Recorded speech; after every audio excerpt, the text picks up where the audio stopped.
None whatsoever. No. Okay, so Mr. McGregor, did he take an interest in what you had to, in what you told him? Not initially. Over the course of the next couple of weeks, he did. I went back to Manila. Craig went back to Australia, and then I joined Craig in Australia a week or so later.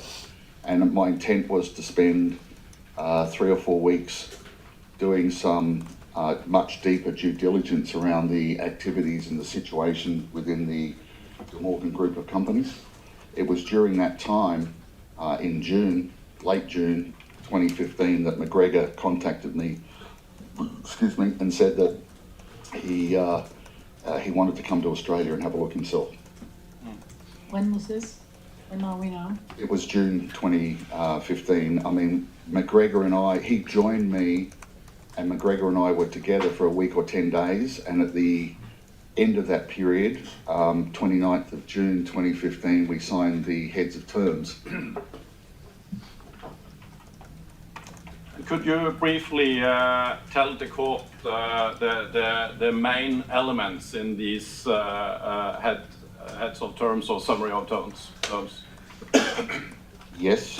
The intent was that there was a pressing need to make a payment to Clayton Utz in Sydney, and there was an outstanding legal bill of somewhere in the region of 1 to 1.2 million Australian at the time. That's the law firm you are referring to now. That's the law firm. Now, in the due diligence process, I met the partner that was responsible for Craig's cases, Andrew Summer, and Andrew told me that he said, you can speak to me openly about things because I've known Craig since the early days of the creation of his ideas around Bitcoin. So he advised Craig prior to 2008, and he advised him ever since. So we were able to talk about common ground conversations that we had through that period. But Andrew was under enormous pressure from his from the partners in the firm to get money in. It was approaching the end of June, and he said to me, if we can't find a way through this, the reality is I'm going to have to walk away from the Morgan Group as a client. So the first thing in the term sheet was to find a way to satisfy Clayton Utz, get a payment to them. Yes.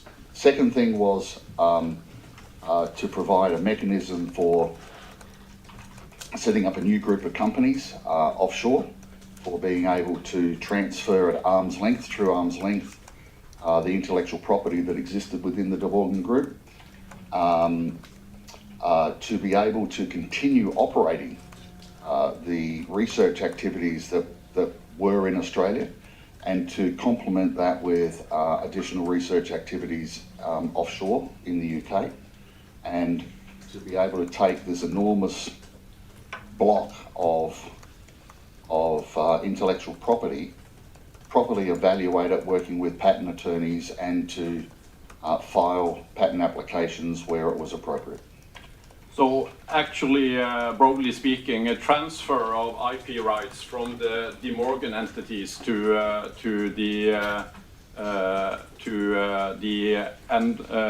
Encrypt entities. Yeah, and that was pretty consistent with what Craig said to me at the dinner that I had with him at the Holiday Inn, where he wanted a construct where he could continue research but not be responsible for running companies, and have other people responsible for taking IP and building businesses around that IP. Did he do this with a light heart? Was this what he wished? I don't know if you could say it was a light heart. It satisfied his wishes, but he was under a lot of pressure at the time. He trusted me, so therefore those that I work with, he trusted as a result of that.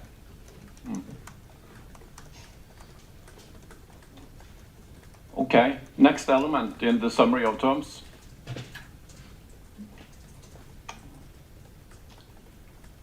there were 5 or 6. There were consulting agreements to be able to fund the Australian company.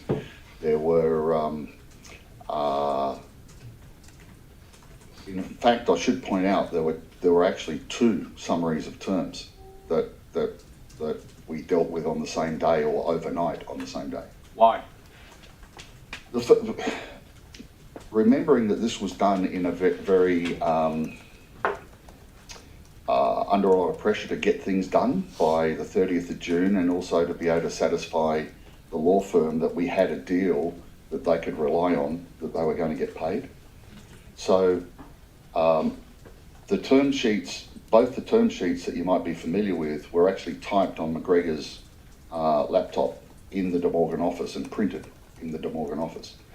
So we did the first one, we signed it, thought, okay, that's good. And then further discussions we had, I mentioned earlier that De Morgan had independent directors. It was a unlisted public company, so it had to have the requisite number of directors and independent directors. I also was starting to get advice in about what arm's length meant, and particularly arm's length in the public company setting in Australia. The first term sheet had the Wrights having an entitlement, or intending to have an entitlement to roughly 30% of the company that was going to be formed offshore. That was going to be problematic. First of all, it's going to be problematic around arm's length. Secondly, it was going to be problematic in the context that we didn't know what the outcome of the negotiations with the tax office was going to be over the audit of the R&D activities. And therefore, we wanted to ensure, and I worked with Baker McKenzie on this at length for months afterwards, we wanted to make sure that the arm's length transactions that we did would stand up to a pressure to unwind them. And also, if the Wrights were taking a beneficial interest in the technology after the transaction, then it wasn't truly arm's length.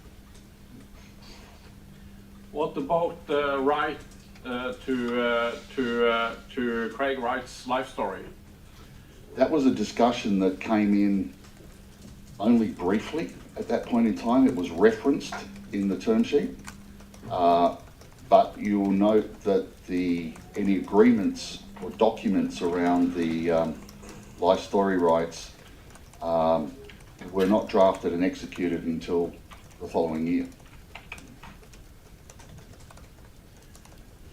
Okay, so while we're here, you said you worked on 2 heads of terms.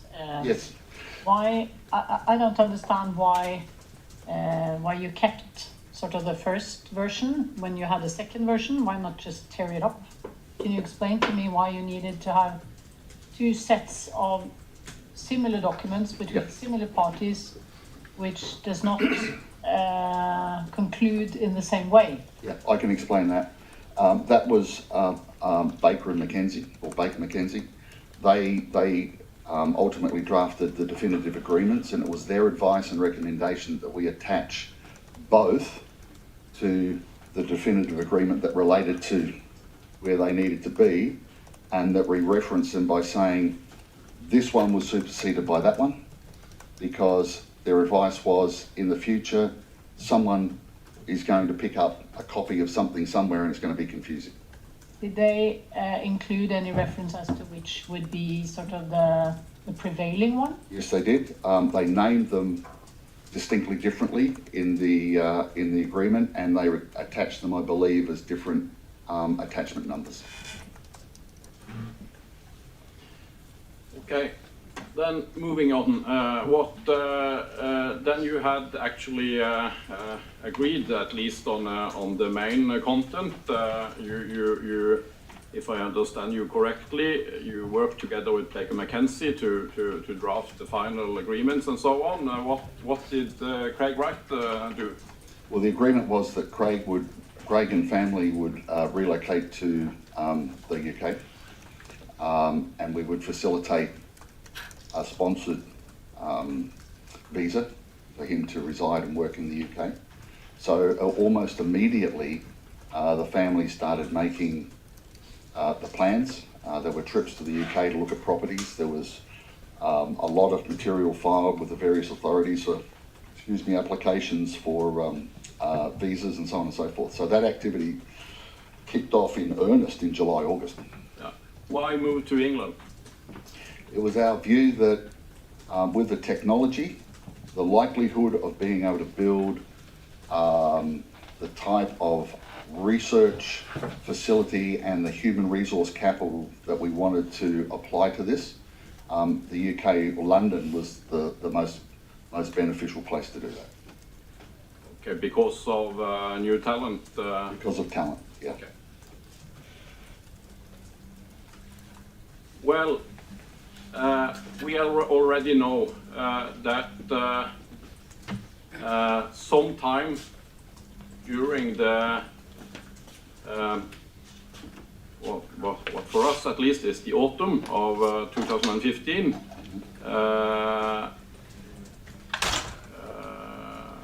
someone was approached, and Dr. Wright was approached by Gizmondo and Wired about, and they inquired about the Satoshi Nakamoto thing. At the time, Craig and I were both in Sydney, and he came to me quite disturbed that he'd received messages, and he showed me the messages on his phone from Wired and Gizmodo, stating that they were in possession of material that had been provided to them, and that they had done some additional research, and that they were preparing to release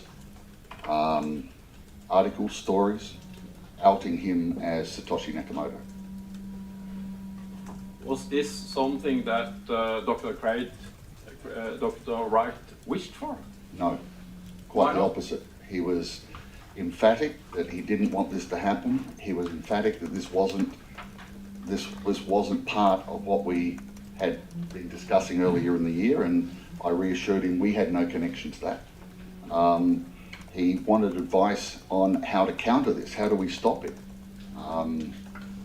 And the considered opinion from those of us. Just to stop you, why did he have to reassure him that you had nothing to do with it? I didn't have to, but I did. Yeah, but did he suspect that the interest could have an interest in him being outed as Satoshi Nakamoto? He didn't know where this material came from. And we, to be honest, we didn't know what material they had.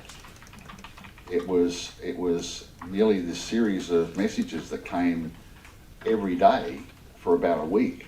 And the messages were getting more and more intense and urgent. Did you consider to cooperate with Wired and Gizmodo? No. To actually give them prepared statements and No, we didn't. And deliver Dr. Wright on a silver plate? No, we didn't. This wasn't the plan that we were executing. The outing of Satoshi Nakamoto was not something that was a discussion point around the term sheet or the discussions of June 2015. It wasn't anything that we were working to as a team through the second half of 2015. What about